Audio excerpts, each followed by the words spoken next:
Değerli izleyiciler, Ayır 24'ün efirində xoş gördük hər birinizi. İşgüzar səhərin 3-cü hissəsi ilə qarşınızdayıq. İndi bir araşdırmamız var, onu diqqətinizə çatdıraq. Avropa ABŞ-dən asılılığını kəsmək məqsədi ilə hərəkətə keçib. Bəzi liderlər Vaşinqtonun himayədarlığından uzaqlaşmaq üçün planlar hazırlayırlar. Lakin bu da qitədə fikir ayrılığı alovlandırıb. Almaniya birləşməyi təklif edərkən Fransa tək başına Avropanın müdafiəsinə qalxmaq istəyir. Nəyə görə? Araşdırmışıq, izləyək.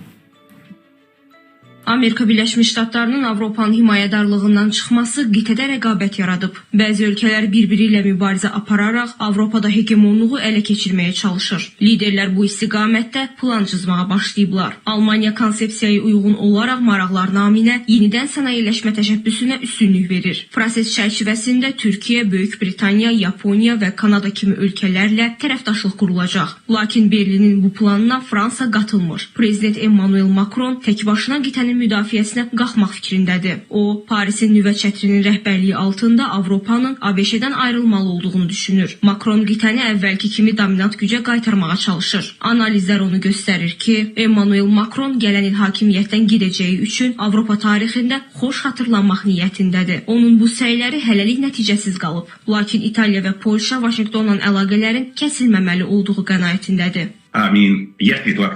Düşünürəm ki, müttəfiqlərimizlə gərginlik baxımından indiyə qədər ən pis vəziyyətdəyik. Yəni onlar açıq şəkildə deyirlər ki, birlik baxımından ABŞ-nin rəhbərlik etdiyi köhnə sistemə inamlarını itiriblər. Almaniya kansleri Friedrich Merz də eyni şey dedi. Transatlantik tərəfdaşlığın o köhnə çiçəklənmə dövrü başa çatdı. İctimai rəy sorğularında gördüyünüz kimi Avropalılar daha çox ABŞ-yə dost kimi yox, təhdid kimi baxırlar.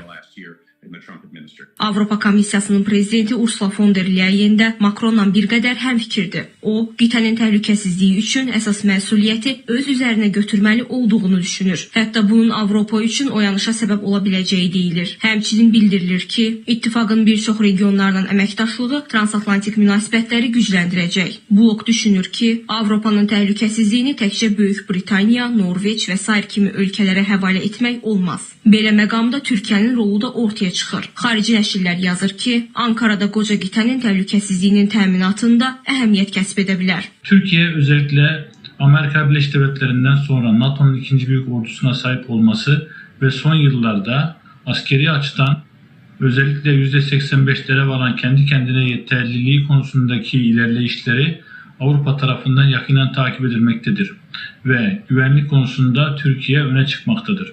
Orta Doğu coğrafyasının önemli bir ülkesi olması ve son zamanlardaki tarafsızlığı ve askeri gücüyle birlikte göz dolduruyor olması Türkiye'yi vazgeçilmez hale getirmektedir. Hər nə qədər tərəflər baş-başa gəlsələr də, Avropa və ABŞ-nin bir-birinə ehtiyacı var. Ölkələr arasında etibar zədələnsə də, Vaşinqton bağları qoparmamağa çalışır. Ağ Evin ritorikasının yumşalması da diqqətdən yayınmır. Bir neçə gün öncə Münhen Təhlükəsizlik Konfransında dövlət katibi Marco Rubio ABŞ-nin Avropanın uşağı olduğunu vurğulayıb. Rubio tərəflərin taleyinin həmişə bir-birindən asılı olacağına diqqət çəkib. Onun bu fikirləri isə qitə auditoriyasında müsbət qarşılanıb. Çünki ötən ilki tədbirdə vitse-prezident James David Vance Avropaya qarşı şifahi hücuma keçmişdi. Bəzən fikir ayrılığımız yaranarsa, bu təkcə iqtisadi, hərbi deyil, həm də mənəvi və mədəni cəhətdən bağlı olduğumuz Avropa ilə bağlı dərin narahatlıq hissimizdən irəli gəlir. Avropanın güclü olmasını istəyirik. İnanırıq ki, Avropa sağ qalmalıdır. Çünki ötən əsrin iki böyük müharibəsi bizim üçün tarixin daim xatırlatmasıdır. Nəticədə taleyimiz sizin taleyinizlə bağlıdır və həmişə də bağlı olacaq. Analizlər onu göstərir ki, Avropada hegemonluq uğrunda mübarizə hələ bir müddət davam edəcək. Çünki blok daxilindəki fikir ayrılıqları indi əvvəlki illərə nisbətdə daha çox nəzərə çarpır. Həmçinin ittifaq daxilində qruplaşmaların yarandığı da sezilir. İndi əsas məsələ tərəflərin irəli sürdükləri planlardır. İttifaq Macron və Merzin bir-birinə əks layihələrinə hələ ki şərh bildirməyib. Görünür bu istiqamətdə alternativ planlar da hazırlanacaq.